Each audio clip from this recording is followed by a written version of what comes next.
Groupe islamiste armé aux États-Unis, à l'Allemagne, à la Grande-Bretagne et à la France. Ces menaces ont été envoyées le jour même de l'assassinat de 4 pères blancs à Tizi Ouzou. 2 semaines après la fin de la prise d'otage de l'Airbus d'Air France, les liaisons aériennes et maritimes n'ont toujours pas repris entre la France et l'Algérie. Les relations entre les deux pays sont plus tendues que jamais. Paris soutient le peuple algérien et lui seul, affirme le gouvernement. De leur côté, et pour la première fois, les dirigeants du FIS, le Front islamique du salut, se démarquent des terroristes. Il n'est pas question de laisser ce conflit déborder les frontières, disent-ils, et ils condamnent les violences exercées à l'encontre des civils innocents, algériens ou étrangers. Cette semaine encore, les intégristes ont assassiné 2 autres journalistes, portant à 26 le nombre des victimes au sein des médias. Les relations israélo-palestiniennes vont de crise en crise. Groupe islamique armé est libéré parce que toute la Kabylie s'était mobilisée. Bonsoir Lounès Matoub. Bonsoir Anne Sinclair. On va venir à votre livre, mais tout le monde a en tête d'abord, si vous me le permettez, l'épisode de l'Airbus d'Air France détourné en cette fin d'année 94. Est-ce que vous avez été surpris qu'ils osent s'attaquer à un tel symbole français? Non, je n'ai pas été surpris, c'était prévisible. Mais tout d'abord, avant d'être transporté politiquement, je voudrais que je dise, que j'explique aux téléspectateurs que je suis transporté dans une sphère que je n'ai pas choisie. Oui, vous êtes représentant de la culture berbère. C'est au nom de la défense de cette culture berbère que vous avez été plus que maltraité, puisque vous avez reçu des balles dans la peau en 88 du gouvernement de l'époque, que vous avez été donc par tous les gouvernements, par toutes les forces politiques en Algérie très maltraité, c'est moins qu'on puisse dire. Donc je voudrais expliquer que être berbère dans notre pays, être dans le camp du mouvement culturel berbère ne veut pas dire être contre l'arabe. Ça, c'est très important. C'est-à-dire pour éclairer les téléspectateurs. Malheureusement, je m'excuse, malheureusement, toutes les facettes du pouvoir qui se sont succédées et qui se sont réclamées de proclamer ou revendiquer de l'arabo-islamisme ont montré un ostracisme sévère à l'égard de cette culture ancestrale. Et c'est pour ça que vous avez été victime plusieurs fois. Je reviens à cet épisode de l'avion. Ouais. Comment est-ce que vous avez vécu cela? Parce que vous savez, vous, ce que c'est qu'être otage. C'est terrible, c'est angoissant, c'est innommable. Je ne trouve pas les mots pour qualifier cet acte odieux, cet acte fasciste. Cette semaine, deux journalistes algériens ont été assassinés. On a vécu aussi l'assassinat des pères blancs, ces prêtres catholiques, auxquels vous rendez hommage d'ailleurs dans votre livre en disant que c'est le seul bon souvenir que vous avez de l'école. Exact. C'était ces pères blancs. D'ailleurs, le père Dekers qui a été assassiné en Algérie, je le connaissais personnellement. C'était des gens qui m'avaient ouvert les yeux, surtout pour ce combat identitaire. À aucun moment, ces pères blancs ne m'ont enseigné autre chose qu'à être moi-même. Donc j'ai été révolté, j'étais dans tous mes états quand j'ai appris cet acte barbare à l'encontre de ces pères blancs. Donc ces forces du mal sont à craindre même dans l'avenir, parce qu'il n'est pas exclu que les intégristes ne frapperont pas en France, ailleurs, parce que je les ai entendus fomenter, parler dans les casemates. Vous prenez les menaces au sérieux du GIA? La preuve est là. Je crois que le détournement de l'Airbus d'Air France est là pour confirmer ce que je dis. Alors vous racontez dans ce livre, Rebelle, votre enlèvement et particulièrement le trajet en voiture après qu'il vous ait enlevé, où on vous a dit « toi tu es l'ennemi de Dieu ». Ça donne une coloration très particulière de ce que c'est que ce combat. C'est au nom d'un certain fanatisme religieux. Oui, c'est ce qui fait peur, c'est ce qui est à craindre dans le futur aussi. J'avais peur, en Sinclair, j'avais peur. Quand il m'avait enlevé, et quand je me suis remémoré tous mes compagnons, les gens que j'ai connus, qu'on avait enterrés, il n'avait peut-être pas sans prétention aucune fait peut-être le 1/10 ou un centième de ce que j'ai fait à l'encontre de ces gens. Donc j'étais mort dès la minute même où on m'avait enlevé, je me suis considéré mort, j'étais mort. À votre avis, pourquoi ils vous ont libéré? J'ai joué le jeu avec eux, j'ai prié, j'ai appris 2 sourates, j'ai essayé de copier leurs gestes.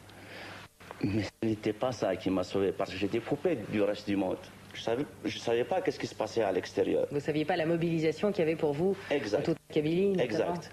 Mais quand je suis sorti, quand j'étais libéré, et que j'ai vu cette formidable solidarité, c'est là que j'ai compris que ces gens-là ne sont pas aussi invulnérables qu'ils le prétendent. Qu'est-ce qui peut les toucher? Quelque part, ils sont vulnérables. Ils avaient peur. Parce que leur but, c'était de s'accaparer la Kabylie. Parce que la Kabylie, de tout temps, a été le fief de la résistance.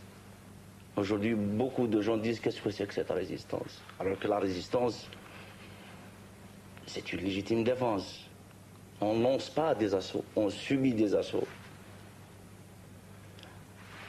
Alors, leur but, c'était de faire tomber cette palissade qui est la Kabylie. Et en travers moi, en travers peut-être ma popularité, ils ont voulu peut-être m'envoyer, peut-être les aider dans leur triste dessein. C'est vrai que j'ai joué le jeu, je leur ai dit que je vais vous aider, je ferai ça, parce que c'était ma tête qui était en jeu. Aujourd'hui, vous êtes retourné en Algérie depuis votre libération, ou vous êtes tellement condamné à mort là-bas que c'est invivable, enfin, pour vous? Elle me manque beaucoup la Kabylie, surtout l'Algérie dans sa profondeur. Je ne suis pas reparti parce que là je travaille. Il y a le livre dont vous venez de parler, il y a aussi mes spectacles. Vous allez faire 2 concerts au Zénith le 28 janvier. Le 28 janvier, donc en quelque sorte j'ai du pain sur la planche. Mais j'y retournerai. Est-ce que, à votre avis, le président Zeroual est en mesure aujourd'hui d'organiser des élections, donc le retour à la démocratie? Et est-ce que vous souhaitez ces élections, dans la mesure où le processus démocratique a été interrompu en 91 parce que le fils menaçait de gagner ces élections? Alors est-ce qu'on peut lutter contre le fils et souhaiter en même temps ces élections et risque de revenir au pouvoir, ou d'arriver au pouvoir plutôt? En Sinclair, aucun homme de bonne volonté ne pourrait ne pas être d'accord, du moins sur le principe des élections. Mais aujourd'hui, on assiste à un terrorisme au quotidien. C'est des dizaines, des centaines de morts qu'on compte tous les jours. Donc le climat, je suppose, le climat n'est pas favorable à l'organisation de ces élections. Philippe de Villiers, vous avez écouté Lounès Matoub avec attention, j'ai vu. La question qui se pose aujourd'hui, c'est de savoir ce que la France doit faire vis-à-vis de l'Algérie. Est-ce qu'elle doit aider qui, comment, ou lier son aide à un retour à la démocratie? Et deuxième question, est-ce qu'aujourd'hui la France doit se faire plus accueillante qu'elle ne l'est, et elle l'est, c'est vrai, beaucoup moins qu'hier, pour les opposants algériens qui souhaiteraient venir en France? Je crois que, d'abord, je voudrais saluer le courage de Matoub Lounès, où on dit Lounès, c'est votre prénom? Lounès, c'est son prénom. Votre prénom, Lounès Matoub. Votre courage physique et votre courage tout court, et puis votre combat pour l'identité berbère. C'est tout à fait admirable. Et puis ensuite dire que, en vous écoutant, je pense que la réponse à la question, elle est dans ce que vous avez dit tout à l'heure. Je ne suis pas sûr que ce soit l'intérêt de l'Algérie que de voir la France s'impliquer. Je suis même certain du contraire. Moi, je pense qu'aujourd'hui, la France doit considérer l'Algérie comme un État indépendant, mais ne pas s'impliquer en choisissant l'une des factions en présence, d'une part pour ne pas importer chez nous cette guerre civile, et d'autre part parce que ce que veut le fils aujourd'hui, et je crois que vous l'avez dit récemment dans une interview, c'est pouvoir se débarrasser de ses adversaires en les envoyant dans toutes les bases arrières européennes. Et je voudrais que vous confirmiez devant les téléspectateurs français ce que vous avez dit dans une interview récente à un grand hebdomadaire français, en disant qu'un de vos geôliers, que vous avez reconnu, vous a dit avoir été contacté dans une mosquée de la banlieue parisienne, et que par ailleurs, les autres geôliers vous avez dit, nous, de toute façon, on va d'abord faire de l'Algérie une république islamique, puis du Maroc, puis la Tunisie, puis la France. Ça veut dire que la France est en train de devenir une des bases arrières. Excusez-moi, mais là, vous n'avez pas répondu à la question d'Ancien Clerc. Essayez de répondre d'abord à la question d'Ancien Clerc concernant le sort des démocrates qui veulent se réfugier en France. Mais avant de me poser cette question... Je répondais, mais je l'ai répété. Non, je suis désolé.